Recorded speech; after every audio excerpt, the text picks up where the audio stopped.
What if the very cradle of human life held secrets about gender and sexuality, secrets far more fluid and diverse than we've maybe been taught? It really makes you wonder, doesn't it? Yeah, how much of our present understanding, might be shaped by relatively recent historical forces rather than the vast sweep of human experience? Exactly. Welcome to the deep dive. Today we're embarking on, well, an extraordinary journey, plunging into the evolutionary psychology of male sexuality and gender. Hmm. We're going to trace its origins and, frankly, its incredible diversity in biological males. And all of this is set against that breathtaking, vibrant backdrop of East Africa. I mean, truly the cradle of humanity itself. It's the perfect place to start. Our mission today is to really extract the most compelling insights. We've got this compelling stack of sources you've shared: archaeology, genetics, historical accounts, anthropology. It's a rich mix, definitely. Paints a very nuanced picture. Right.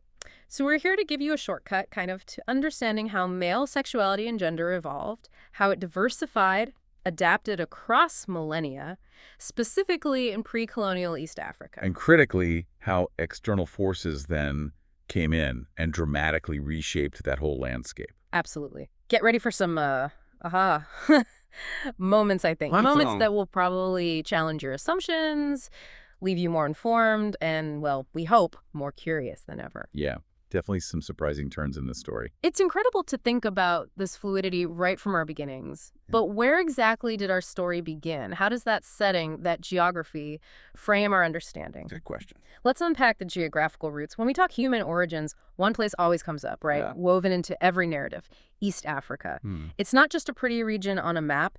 It is quite literally where our story as a species kicked off. Indeed. And the sheer the archaeological significance of the region, it's just staggering. We're talking about the Great Rift Valley, this huge, ancient geographical feature stretching across modern-day Ethiopia, Kenya, Tanzania. This area is basically universally recognized as the cradle of humanity. Why? Because of the unparalleled fossil evidence found right there. It's where we get the first glimpses of our distant ancestors. Like Lucy. Exactly. Foundational discoveries like Australopithecus afarensis, that's Lucy, unearthed at Hadar in Ethiopia, dated to about 3.2 million years ago. Her discovery alone just dramatically shifted our understanding of bipedalism. Wow. Then, you move forward in time, you find evidence of Homo habilis.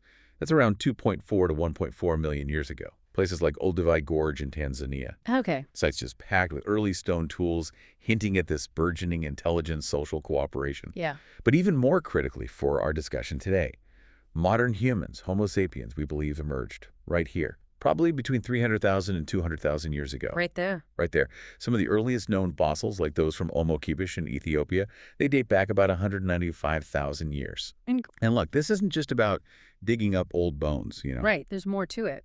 Yeah, genetic studies, particularly mitochondrial DNA analysis, powerfully confirm East Africa as the epicenter. For listeners, mitochondrial DNA, it's passed down almost exclusively from the mother. Okay. So it acts like this amazing genetic timestamp, letting scientists trace lineage way back through generations. Got it. And these studies show how early human populations diversified, spread out across incredibly varied environments within the region. You've got savannas, highlands, forests, Wow, all within that region. all within that region. Yeah. And this profound adaptability, it was absolutely crucial, not just for physical survival, but it laid the groundwork for everything else. Our social structures, Yeah. and yes, our diverse expressions of sexuality and gender. So this isn't just some historical footnote. This is the absolute foundation of who we are. Precisely. And from this deep, ancient foundation in East Africa, that's where we can start to understand the origins of what it means to be a biological male, including that incredible fluidity we see right from the start. That's the launching point. Which brings us to a really fascinating question, I think. What was base male sexuality like for these early humans? Was it what we typically assume today, this rigid, singularly focused drive towards heterosexual reproduction? Or was there something, well, bigger going on? It was definitely far from rigid. For those early Homo sapiens populations, male sexuality was almost certainly flexible, highly adaptive, Adaptive how? shaped by the fundamental needs for survival, for cohesion, Mhm. within these small, nomadic hunter-gatherer groups. Think about it. Every aspect of their lives, their tools, their social interactions, it was all geared towards keeping the group viable, Yeah. often in really harsh, unpredictable environment. Makes sense. Survival first. Absolutely. And the archaeological evidence really backs this up. When you look at early tools, communal living sites, like Ulur Sali in Kenya, dates back about 320,000 years. Okay. It suggests highly cooperative social structures. Imagine tool caches clustered together, signs of shared hearths.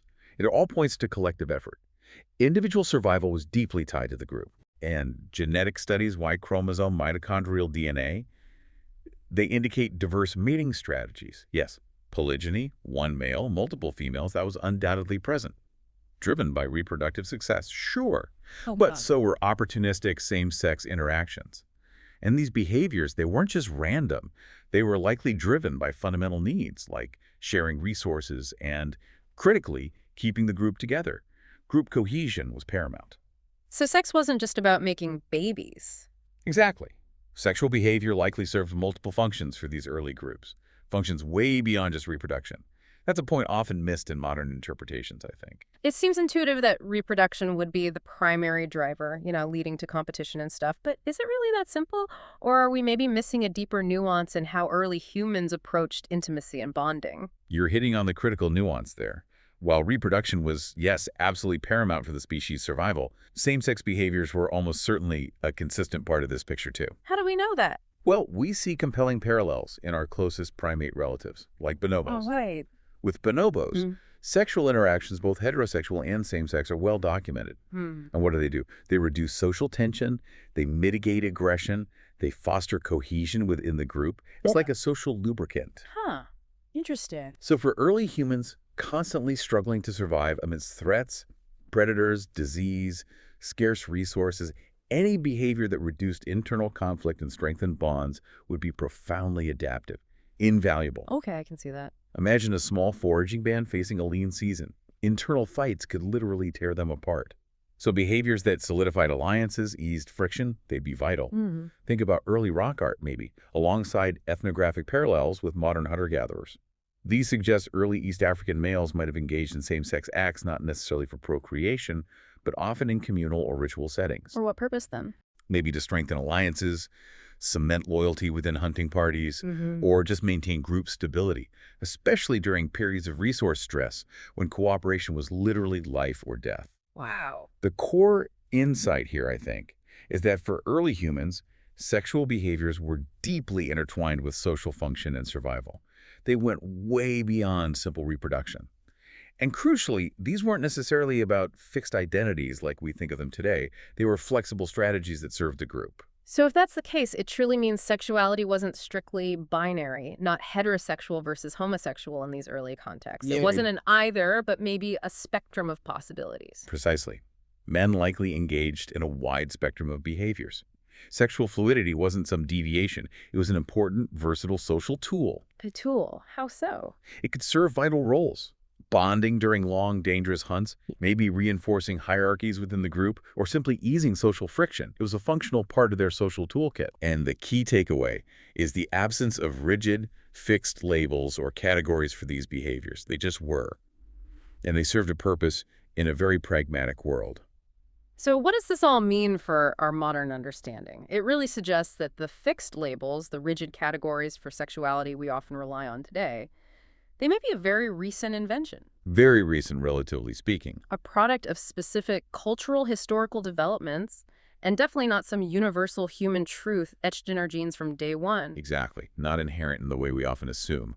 And that fluidity extends to gender roles as well. Ah, okay. Let's talk about gender then. Yeah, what's truly illuminating here is how gender roles themselves, for early males, were also far from the rigid constructs we often see later. How so? They were intensely pragmatic, dictated by the immediate needs of survival, the capabilities of individuals within the group, rather than by inflexible social norms. Pragmatic, meaning based on what needed to be done. Precisely. The fossil and archaeological records, like the Laetoli footprints, they're about 3.6 million years old. Well, They vividly show early hominins living in mixed-sex groups, moving together. Now, males typically engaged in tasks like hunting larger game, protecting the group. Females may be more in gathering, childcare. the traditional view, kind of. Kind of. But evidence from tool use sites like Olduvai Gorge suggests significant overlap in tasks. There wasn't this strict, immutable division of labor rigidly defining what a male or female had to do. So you're suggesting that what we think of as traditional male roles today might have been much more fluid and adaptive back then? Mm. Individuals stepping into roles based on need or skill, not just fixed gender lines. Exactly. Some males likely performed roles that today we might box into something outside traditional masculinity, like gathering or even caregiving. Really? Caregiving. Yeah, anthropological studies of modern hunter-gatherer analogs, like the Hadza people in Tanzania, they give us powerful insights. Hadza men, for instance, are known to be actively involved in childcare, communal food processing, tasks often strictly gendered elsewhere. This suggests early males could readily adopt roles like nurturing or maybe ritualistic tasks without any social penalty or stigma. The community just didn't stigmatize fluid gender expressions, Why not? because roles were likely tied to an individual's temperament, their particular skills, or the group's immediate needs. What's truly remarkable, looking back from today, is the complete absence of stigmatization for this. Gender nonconformity didn't automatically mean marginalization. And it goes even deeper, doesn't it? Beyond just practical tasks, were there specialized roles for men who didn't fit the norm? Yes, profoundly so. Yeah. Males with non-normative gender presentations, maybe those adopting feminine traits or behaviors, or just showing different temperaments, they might have held highly specialized, valued roles. Valued? Like what? Think of them as proto-healers, maybe mediators, spiritual guides, foreshadowing traditions we see much later in East African societies. And this flexibility wasn't just benign, it was profoundly adaptive. It boosted the group's survival chances by allowing a broader range of contributions from everyone, maximizing talent, regardless of perceived gender norms. It was a system valuing capability over rigid definitions. Okay, so we've seen this incredible fluidity in both sexuality and gender right from the very beginning, right there in East Africa. But why? What's the evolutionary engine driving this? Why wasn't it just a straightforward, purely reproductive drive that locked everything into a binary from the get-go? It seems, well, counterintuitive to our modern assumptions. Yeah. Stepping back to consider the bigger picture, evolutionary psychology offers really powerful insights here. It suggests these traits weren't just random blips, they were actually beneficial for survival and flourishing. Beneficial? How? It shifts our perspective. Instead of seeing these as deviations, we start seeing them as integral, adaptive strategies that actually enhanced early human group success. Okay, break that down for sexuality first, the evolutionary drivers. Right. So for sexuality, yes, males certainly evolved to prioritize reproductive opportunities. That led to competitive behaviors, mate guarding, status displays, sure, that's fundamental. However, the presence of flexible sexual strategies, including same-sex interactions, was also crucial. We talked about the primate studies, like bonobos. Right, reducing conflict. Exactly, reducing intragroup conflict, promoting reconciliation. Imagine that small band of early humans again, under constant threat. Internal conflict could literally doom them. So anything that increased cooperation, including diverse sexual behaviors, was absolutely critical for survival in those tough environments. Cooperation was key. Paramount. Furthermore, sexual interactions, both hetero and same-sex, acted as this vital social glue. Evolutionary psychology strongly suggests these behaviors mitigated aggression, fostered essential alliances, especially within male-dominated groups, doing risky things like hunting or defense. Social glue, I like that. Think about it. After a tough hunt or a stressful period, shared intimacy could solidify trust, mutual reliance, deepen bonds that were literally life-saving. It wasn't just about procreation, it was about cementing bonds, building trust, ensuring mutual support in a high-stakes world. Okay. And the environment. And let's not forget environmental pressures. Yeah. East Africa's climate during the Pleistocene, for instance, it was highly variable. Intense wet, dry cycles, dramatic ecological shifts. Constantly changing. Constantly changing, forcing adaptability. So males engaging in diverse sexual behaviors, including non-reproductive ones, would have strengthened crucial social networks. How? Better networks mean better access to vital resources, food, protection, especially during lean times or when migrating. It just made the entire group more resilient, more robust. So survival, bonding, adaptability. That makes a lot of sense. It means these diverse sexual expressions weren't just tolerated, but actively helped the group thrive. That seems to be the implication. What about gender, then? How does evolutionary psychology explain the fluidity we discussed there? Is it the same logic? Similar logic, focused on adaptive benefits. For gender, evolutionary psychology again highlights this deep advantage. While Early gender roles did emerge partly from physical differences, male strength for hunting big game, say. Hmm. The theory strongly emphasizes flexibility. Males capable of performing varied tasks hunting, yes, but also gathering, processing food, even caregiving significantly increased the group's overall resilience, especially in resource-scarce places like the Rift Valley. Like having a more diverse toolkit as a group. Exactly. A group of individuals skilled in many different areas beyond just hunting or gathering is far more resilient when the environment throws curveballs. Okay. And the non-normative gender expressions, how were they advantageous? Think of them conferring unique social advantages. Evolutionary psychology posits that individuals filling unique niches, mediators, healers, ritualists, often gain higher status within the group Higher status, why? because they offered unique, valuable contributions, often tied to spiritual insights or social harmony. This elevated status, in turn, boosted their own survival and influence. And this isn't just speculation. It's strongly backed by ethnographic analogs, where gender-fluid individuals held revered roles because of their unique contributions. Right, we'll get to those examples later. Exactly. And there's also sexual selection. It's plausible, maybe even likely, that females and other group members might have favored males displaying diverse gender expressions, Why would they favor that? because it could signal adaptability, creativity, or a valuable social function beyond just physical strength. If a male could move between roles easily, or had a unique spiritual connection, or great diplomatic skills, that could be seen as really attractive and beneficial for the whole group's long-term survival. Huh, interesting angle. This kind of selection pressure would have actively encouraged non-heteronormative traits to stick around because they directly contributed to social cohesion and the group's success. Wow, so this raises a really important question then.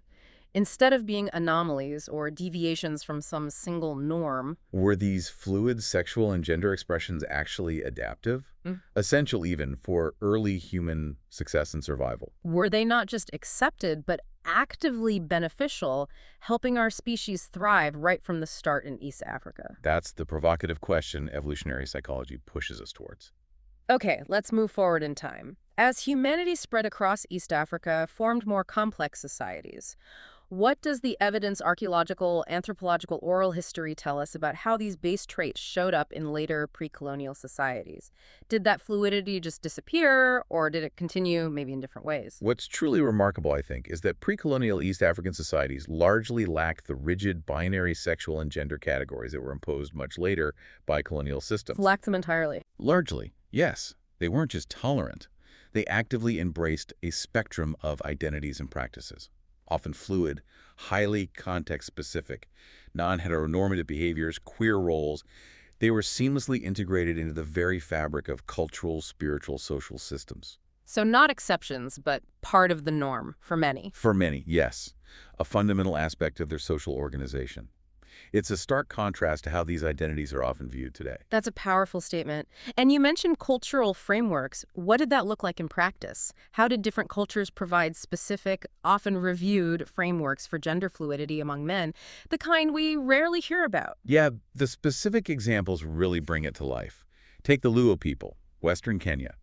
Certain men among them, known as Jodom Dala village elders, with significant spiritual duties. Okay. They would occasionally adopt feminine attire or behaviors during rituals, not for kicks, but to embody both male and female spiritual energies, seen as a powerful act of balance, connection to the divine, essential for cosmic harmony. And these roles were revered, never stigmatized. It shows cultural acceptance tied directly to spiritual power. Wow. Okay, another example. Or consider the Meru of central Kenya. Some men served as Muga healers or diviners, believed to transcend gender norms by channeling ancestral spirits. Transcend gender norms. Yeah, they sometimes lived outside traditional male roles, maybe wearing clothing or adopting mannerisms associated with women.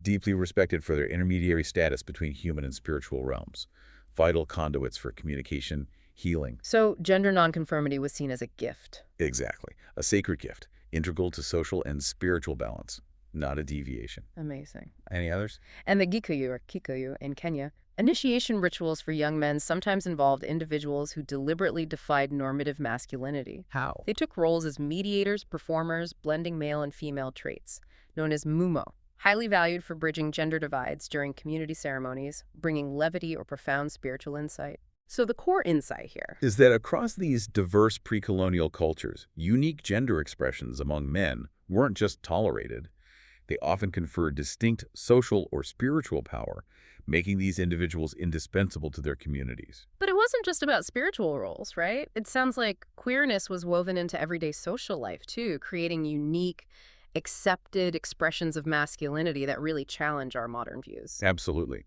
Beyond the purely spiritual, non-heteronormative men occupy distinct social roles, explicitly set apart from conventional masculinity, but in a celebrated functional way. Like? In coastal Swahili societies, especially cosmopolitan places like Lamu, Kilwa, you had men known as Wanawake-Wamji, literally women of the town. Women of the town. Yeah. These individuals adopted feminine aesthetics, elaborate hairstyles, jewelry, and performed crucial social functions.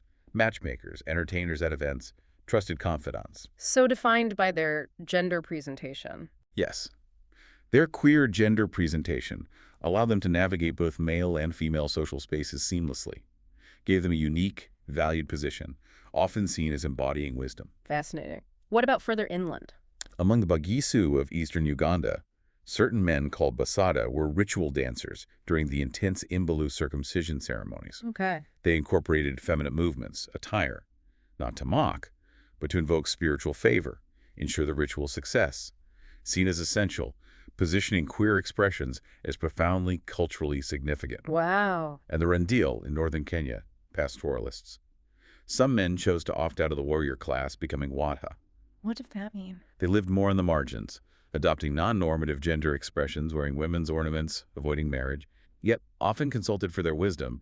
Perceived impartiality in disputes shows clear social acceptance of their queer identities, alternative paths for men. Okay.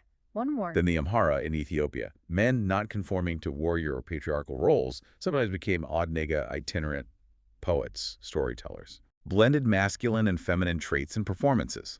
Often lived outside traditional families, formed close bonds with other men, adopted gender-ambiguous personas, celebrated for artistic contributions, unique insights, not judged for nonconformity. So what really stands out from these examples Is how broadly male gender fluidity was accepted, even integrated into the social fabric, creating diverse forms of masculinity that actually benefited the community. this raises an important question then.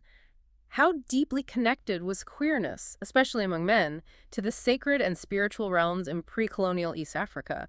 Was it just a social role or something? Deeper, almost a sacred calling. It seems like it was deeply integrated, not just tolerated, but often revered. Give us some examples of that sacred connection. How did it manifest? The connection was indeed profound. Take the Akoli of northern Uganda, male diviners, Ajwaka. Okay. They'd occasionally embody female spirits during possession rituals. To do this, they might adopt feminine speech, dress, mannerisms, all to communicate with the divine. So the queerness was the conduit. Exactly. These practices explicitly position queer gender expression as a conduit for spiritual power. And as a result, these men held very high status. Their liminal gender status was seen as empowering their spiritual abilities, letting them bridge human and spiritual worlds. Incredible. Another example. Similarly, among the Taita of southern Kenya, male ritual priests, mganga, sometimes adopted non-binary gender presentations during healing rituals. Blending masculine and feminine. Yes, blending elements in appearance or behavior to signify their unique liminal status between worlds. These roles were considered sacred, essential for community health, never marginalized. Shows a deep cultural embrace of queerness in the most vital spiritual functions. Okay. And royalty? In Tutsi societies, Rwanda and Burundi, certain men served as abakurabwenj, royal advisors with significant spiritual roles. These individuals occasionally adopted gender-fluid behaviors to mediate between human and divine realms, especially in matters of state or prophecy. Oral history suggests they were highly valued for transcending gender norms, their queer identity enhancing their authority and influence. So it really drives home how queerness was often directly linked to divine favor, supernatural abilities, a sacred force. For many pre-colonial East African cultures, yes, a powerful, sacred force within society. So unlike later periods, these societies generally did not stigmatize non-heteronormative or queer men. This is a huge shift from common assumptions. It seems their acceptance was maybe conditional on roles aligning with cultural expectations, contributing to the community. But still, acceptance. This is precisely right. The acceptance was remarkably open, provided their roles contributed positively. Consider the Turkana of northwestern Kenya. Okay. Men who chose not to marry or adopted feminine traits were sometimes integrated into communal roles, like mediators in disputes, Why? Because of their perceived impartiality, unique perspectives, highly valued qualities. Seen as an asset, then. Exactly. Oral accounts describe them as respected for their insights.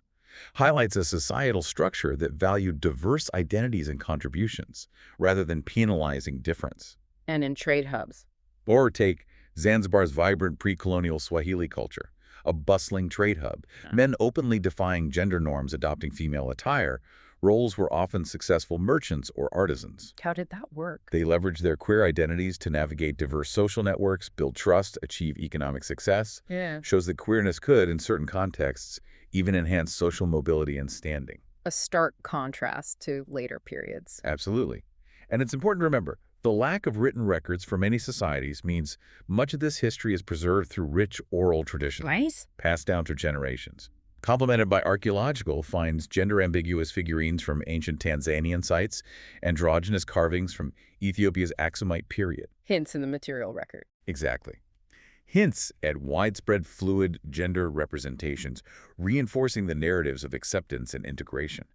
The profound takeaway here is that pre-colonial East African societies often incorporated queer male identities into the very fabric of daily life, viewing them as valuable, even sacred contributors, not outsiders. Okay, but beyond these established social and spiritual roles, there are also, you mentioned, very pragmatic, context-driven expressions of same-sex and bisexual intimacy among men, born out of necessity, perhaps? Exactly. Not necessarily about a fixed identity as we understand it, but practical human needs in specific situations. Precisely. These behaviors arose due to specific social, economic, or environmental contexts, like prolonged single-sex environments or particular cultural practices. They were functional responses to lived circumstances, rather than necessarily indicating a fixed sexual orientation in the modern Western sense. Give us some examples of that. Okay, for instance, among the Kuria people across Kenya and Tanzania, traditional cattle herding practices separated young men from women for extended periods, months sometimes. Right, outgrazing. Exactly. During these long grazing seasons, intimate male bonds formed, sometimes including sexual elements. But these relationships were often seen as temporary, a natural consequence of proximity, mutual support. They'd often cease when the men returned to mixed-gender communities and resumed family lives. It was pragmatic. Okay, what else? Similarly, the Samburu of northern Kenya, young warriors, the Morans, lived in isolated camps during years of intensive military training. A very homosocial environment. Extremely. And in that environment, same-sex intimacy served as a vital form of bonding. Eased the harshness of training, solidified the unit.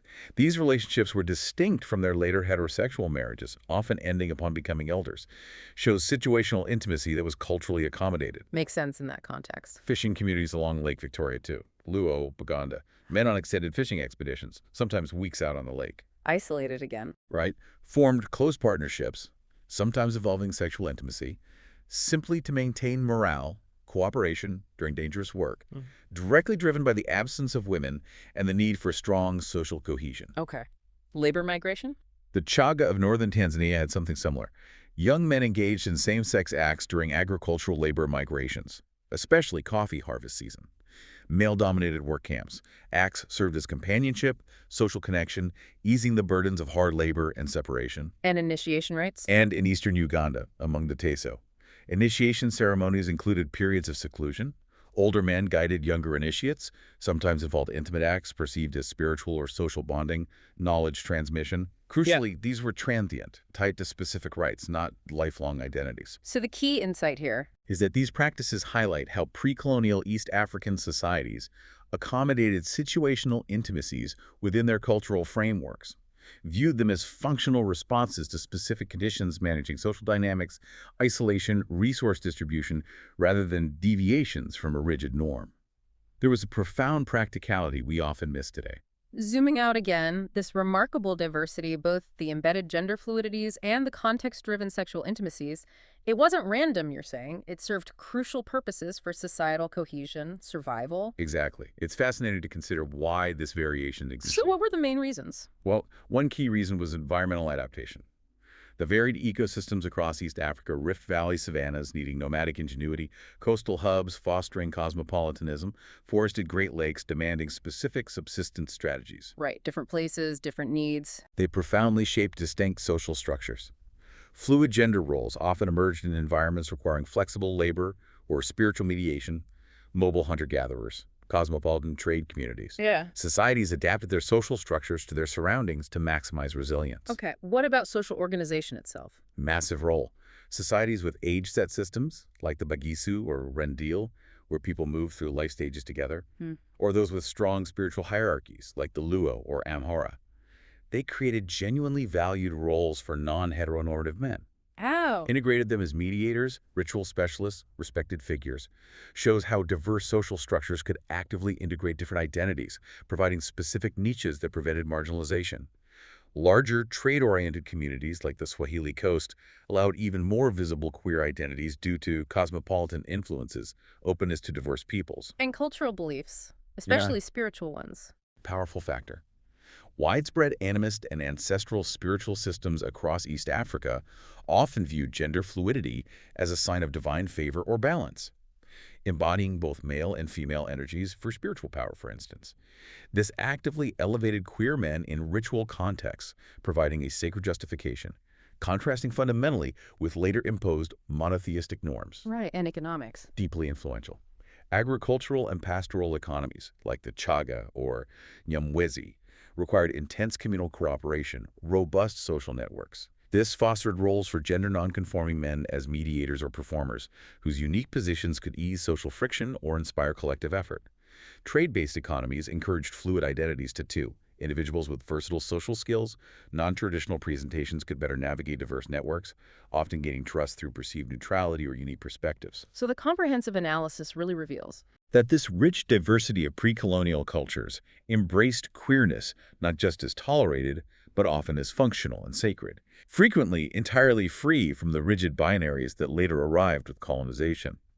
The overarching insight is that for millennia, East African societies cultivated social ecosystems where diverse sexual and gender expressions weren't just accepted, but were often integral to their adaptive success and cultural richness. Okay, so if all this fluidity and acceptance existed for millennia, deeply embedded in human origins and evolution in East Africa, what changed?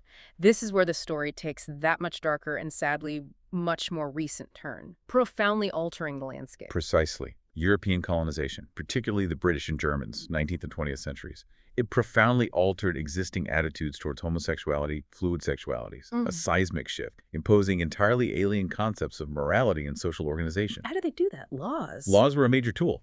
The British introduced anti-sodomy laws, directly modeled on Section 377 of their Indian Penal Code, criminalizing unnatural offenses, implemented in colonies like Kenya, Tanzania, Uganda around the 1850s.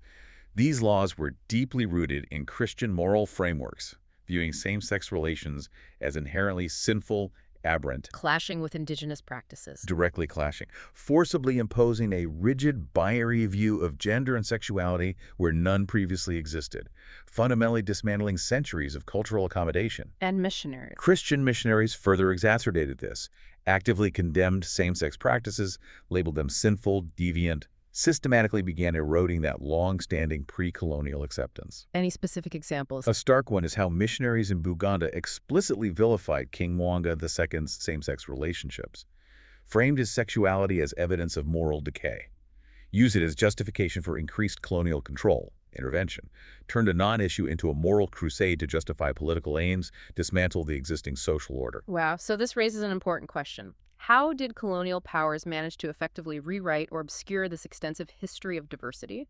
Given how embedded it was, how did they make it seem like it was never there? It seems like they had to actively work to erase it, right? Or at least distort it through their own biased lens, Yeah. forcing indigenous cultures into a foreign framework. Yeah, how did that work? Colonial anthropologists were key players in this erasure. They either actively ignored, misinterpreted, or deliberately distorted evidence of same-sex relationships, gender fluidity, filtered everything through a lens of European prejudice, which ironically saw Africans as primitive, yet insisted they must be inherently heteronormative, a massive cognitive dissonance. So the reports just left it out. Systematically downplayed or omitted these facets of African life. And when same-sex behavior was so undeniable, they couldn't ignore it. What then? Frequently attributed to external influences, Arab traders, other non-African groups, rather than acknowledging it as indigenous, deeply rooted in East African cultures, allowed them to maintain their narrative of a pure, heteronormative African past that conveniently aligned with colonial morality justified their civilizing mission. Convenient for them. What about bisexuality? Bisexuality faced a unique challenge. Not explicitly targeted in legal codes, because British anti-sodomy laws just focused on unnatural acts, regardless of orientation. So it effectively erased bisexuality from discourse, understanding. Any non-heterosexual behavior got lumped under this broad, rigid definition. No space for fluidity, nuance. Push these identities into invisibility. And religion solidified this. The widespread adoption of Christianity? Absolutely. By 1910, 9% of sub-Saharan Africa actively promoted monogamous heterosexuality as the sole moral ideal. Mission schools in Uganda, Kenya specifically reinforced these norms, taught young men to reject traditional fluidities, profoundly fractured indigenous understandings of sexuality and gender, a cultural loss still felt today. So, ironically, even as colonial powers condemned non-heteronormativity, tried to stamp it out, the very systems they put in place inadvertently created new environments where these situational behaviors continued, albeit now under this massive cloud of stigma, criminalization. It's a cruel paradox, isn't it? Yeah. The structures meant to enforce rigid morality ended up fostering the very behaviors they sought to eradicate, but transformed them from accepted acts into dangerous secrets. It is indeed a profound irony. British and German colonial systems, relentlessly pursuing resources, infrastructure, relied heavily on male labor migration. Creating single-sex spaces. Vast, often isolated single-sex spaces, which, by their nature, fostered new forms of situational intimacy. Like where? Think railway construction sites. The huge Uganda Railway Project, 1896-1901, Kenya. Tens of thousands of men, different ethnic groups, living in barracks, camps, far from family, often for years. Bound to lead to connections. Led to intimate relationships among workers, a natural human response to proximity, lack of women. Colonial records from Savo even note such relationships, though typically framed as immoral by administrators. Workers themselves often saw them as pragmatic, necessary responses to extreme isolation, loneliness, need for companionship. Okay, urbanization too. Rapid urbanization under colonial rule contributed. Port cities like Mombasa, Dar es Salaam attracted young men seeking work, formed male-dominated communities. Same-sex intimacy occurred alongside heterosexual relationships. Colonial observers often dismissed these as temporary liaisons, again misinterpreting emotional or social significance, seeing only economics, never the deeper human connection. What about schools? Missionary boarding schools, established by groups like the Church Missionary Society in Uganda, segregated adolescent boys from girls, supposedly for moral reasons. But the segregation backfired. Paradoxically led to intimate bonds, sometimes sexual, among the boys. Of course, harshly punished when discovered. Missionaries rigidly enforced Christian sexual norms, even created specific rules, punishments for such immoral acts. And the military. Even colonial military units. King's African Rifles, for example, recruits from diverse East African communities stationed in all-male garrisons, developed incredibly close relationships, occasionally sexual, especially during long campaigns, remote outposts, almost never acknowledged publicly due to colonial moral codes, need to project military discipline.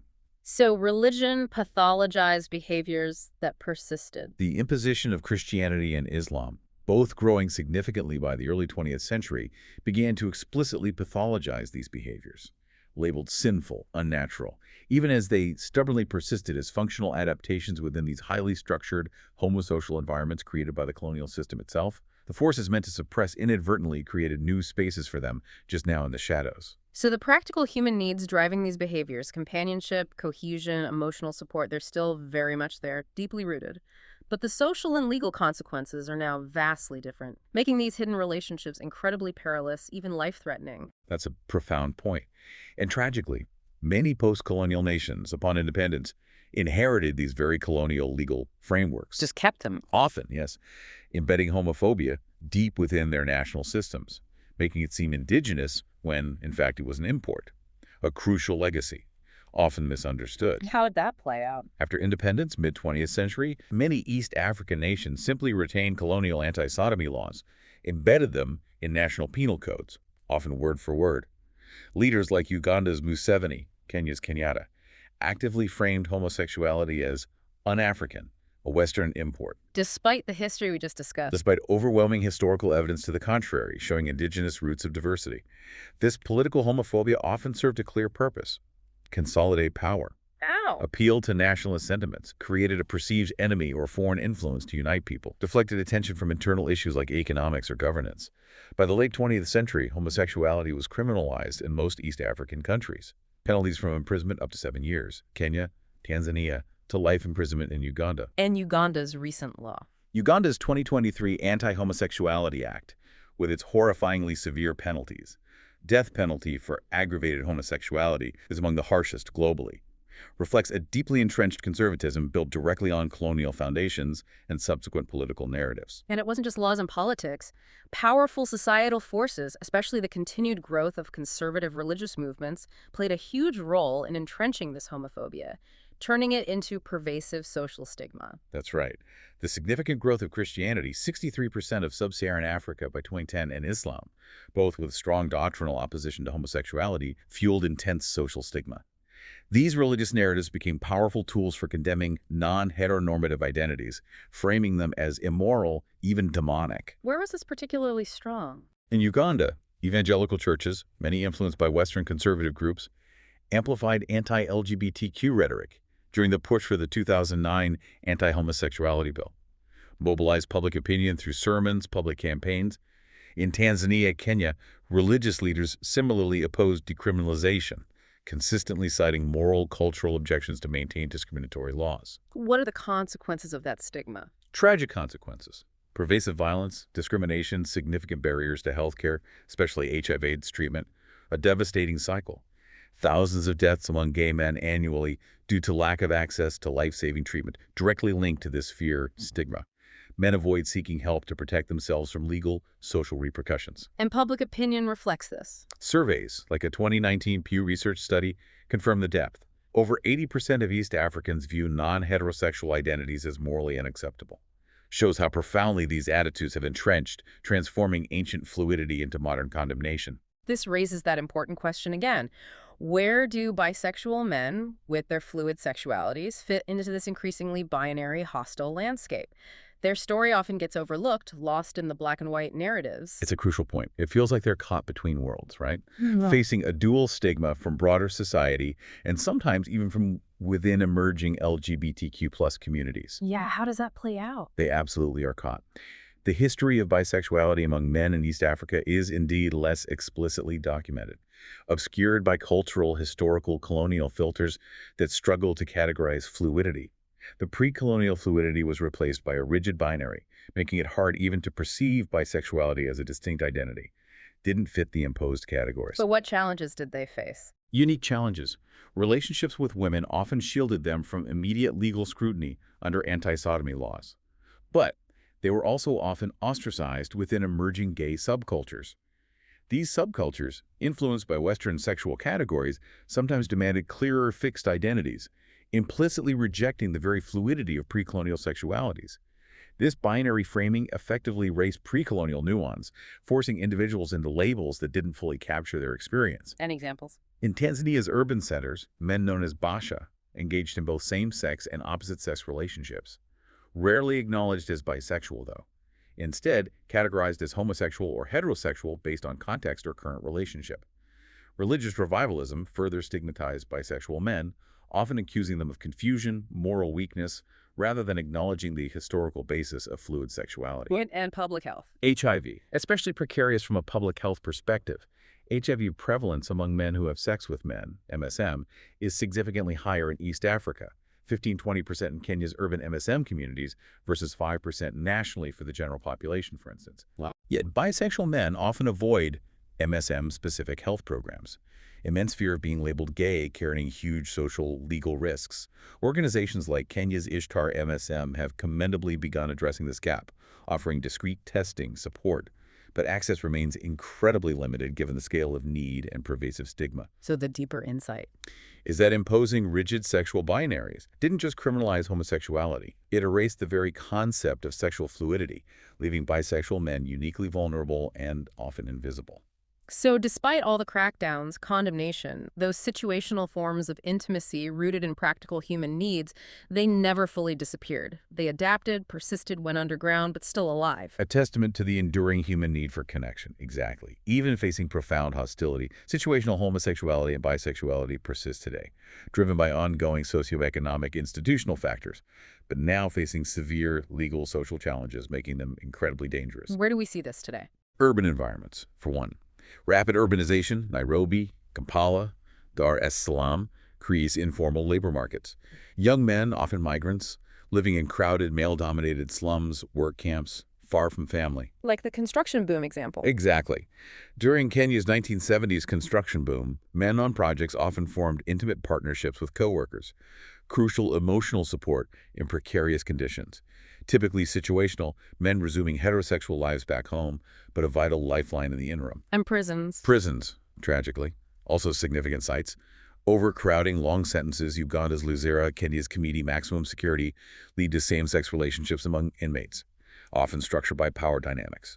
Rarely discussed openly due to stigma, but acknowledged within inmate subcultures as a response to isolation, lack of women, fundamental need for intimacy. Transactional relationships, too. Another reality. Coastal Tanzania, especially Zanzibar since the 90s. Young men engaging in transactional same-sex relationships with wealthier male tourists, urban elites, often alongside heterosexual relationships. Driven by poverty, tourism growth, men navigate fluid sexual roles without necessarily identifying as homosexual or bisexual. Economic necessity shapes behavior. And modern labor migration? Echoes pre-colonial patterns. Kenya's informal mining communities, Migori or Tanzania's fishing industry along Lake Tanganyika. Men working remotely form intimate bonds due to prolonged separation from families, often transient, not identity-based, yet now severely stigmatized by religious, legal frameworks non-existent pre-colonially, making them far more dangerous, hidden. So these practices show How economic pressures, homosocial environments, deep-seated cultural traditions consistently shape these behaviors. They persist despite colonial, post-colonial stigmatization. Uganda's 2023 Act, of course, intensified scrutiny, making situational relationships in prisons, military barracks increasingly targeted, pushing them further into shadow, increasing risks. So the practical human needs are still there, deeply rooted. But the social, legal consequences are vastly different, making these hidden relationships incredibly perilous. Yet, remarkably, there are still glimmers of hope, resistance. What's truly inspiring here is the enduring resilience, the courage of local voices pushing back against this inherited homophobia, slowly, surely reclaiming their own diverse cultural narratives, even facing immense risk. When did this resistance start? Even back in the 1970s, anthropologists began documenting discrete same-sex communities in East African Old Town, likely Mombasa. Men identifying as homosexual formed communities, albeit underground, coded. By the 90s, urban centers like Nairobi, Dar es Salaam saw emergence of discrete LGBTQ+ networks, operating secretly due to risks but providing vital support. And activists. Activists like David Kato, tragically murdered in 2011, are true heroes. Co-founded groups like Sexual Minorities Uganda, SMUG, advocated for decriminalization, visibility despite severe backlash, personal risk, sacrificed his life for the cause. His legacy inspires, shows the profound courage needed. Is it any legal progress? Challenging, but yes, some progress. Rwanda stands out, never criminalized homosexuality, a remarkable outlier.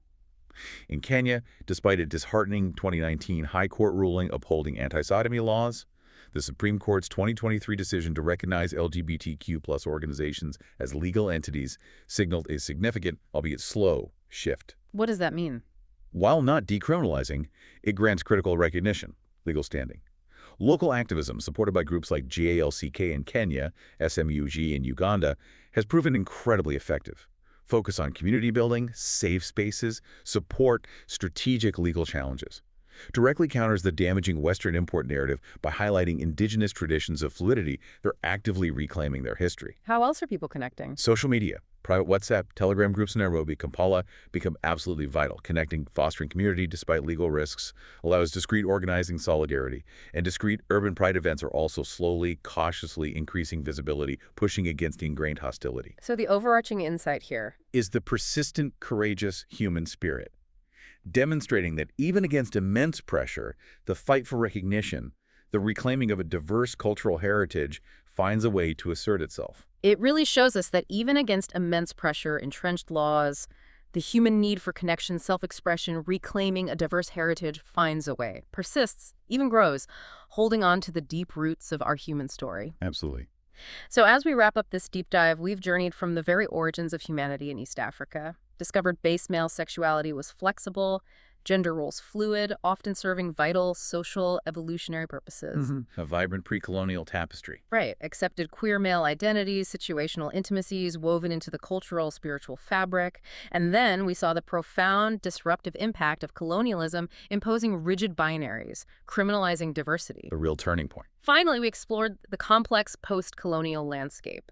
Inherited laws, religious influences creating entrenched homophobia. Yet persistent, courageous resistance continues to emerge, slowly reclaiming that diverse cultural heritage against all odds. It's an ongoing struggle, but the resilience is remarkable. So consider this. If human sexuality and gender have been so incredibly diverse, adaptive, functional right from our origins, allowing resilience, social cohesion against profound challenges, what does that tell us about the future of identity and acceptance globally? That's the big question, isn't it? Yeah, what valuable lessons about human flourishing, about what truly benefits a society, might we still be missing in our modern, often binary understandings of male sexuality and gender? Food for thought, definitely. We really encourage you to reflect on how environmental, social, cultural contexts continue to shape identity. Ponder the implications for your own understanding of human diversity. And if you want to explore further, Yeah, for further reading, we highly recommend works like African Sexualities by Sylvia Tamale, Boy Wives and Female Husbands by Murray and Roscoe, or The Evolution of Human Sexuality by Donald Simons. Continue your own deep dive into this fascinating, absolute crucial subject.